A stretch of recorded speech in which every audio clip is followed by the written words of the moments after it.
Artıq qeyd etdiyiniz kimi, Əmək və Sosial Siyasət Komitəsində Milli Məclisdə sözgedən dəyişiklik müzakirə olunub və qəbul olunub, eləcə də plenar icrasa tövsiyə olunub. Yəni, bu o deməkdir ki, Milli Məclis tərəfindən qəbul olunduqdan sonra həmin dəyişiklik qüvvəyə minəcək. Konkret, yəni bu artıq təklif deyil, dəyişiklikdir və bu dəyişiklik mahiyyətə nədən ibarət? Əslində, öncəki süjetdə də təxminən bu məsələyə müəyyən qədər toxunulmuşdur. Söhbət güzəştli şərtlərlə pensiya hüququnun əldə edilməsinə və güzəştli şərtlərlə pensiya hüququ əldə edən vətəndaşlarımızın məhz o güzəşt müddətində pensiyaların ödənilməsindən gedir və pensiyanın ödənilməsi mənbəsindən gedir.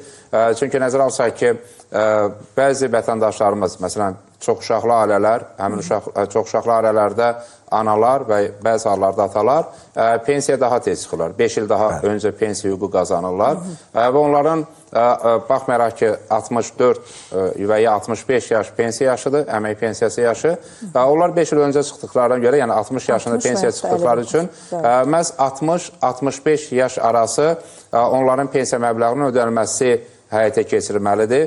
Yəni, bu artıq dövlətin öhdəliyidir və bu dövlət öhdəliyi olduğuna görə artıq dövlət büdcəsində öz əksini tapacaq. Çünki dövlət büdcəsindən Dövlət Sosial Müdafiə Fondundan transferlər var və 2025-ci ildə dövlət büdcəsindən Dövlət Sosial Müdafiə Fondundan transferlərin, yəni ödənişlərin həzmi 1,6 milyard manat olacaq və bu, burada əslində 210 milyon manatlıq bir artım var və 210 milyon manatlıq artım məhz güzəştli şərtlərlə pensiya hüququ əldə edən vətəndaşlarımızın pensiya məbləğlərinin dövlət büdcəsi hesabına ödənilməsindən gedir. Bu, təbii ki, vətəndaşlarımız üçün nə üçün vacib? Çünki bu dayanıqlıq baxımından vacibdir. Pensiyaların ödənilməsindəki həm fiskal dayanıqlıq, həm pensiyaların tam olaraq ödənilməsi və ya yubanmaların olmaması və praktik olaraq həmin müddətdə dövlət büdcəsi bütün xərcləri və öhdəlikləri üzərinə götürür. Yəni, Dövlət Sosial Müdafiə Fondu deyil, dövlət büdcəsi tərəfindən ödənilir.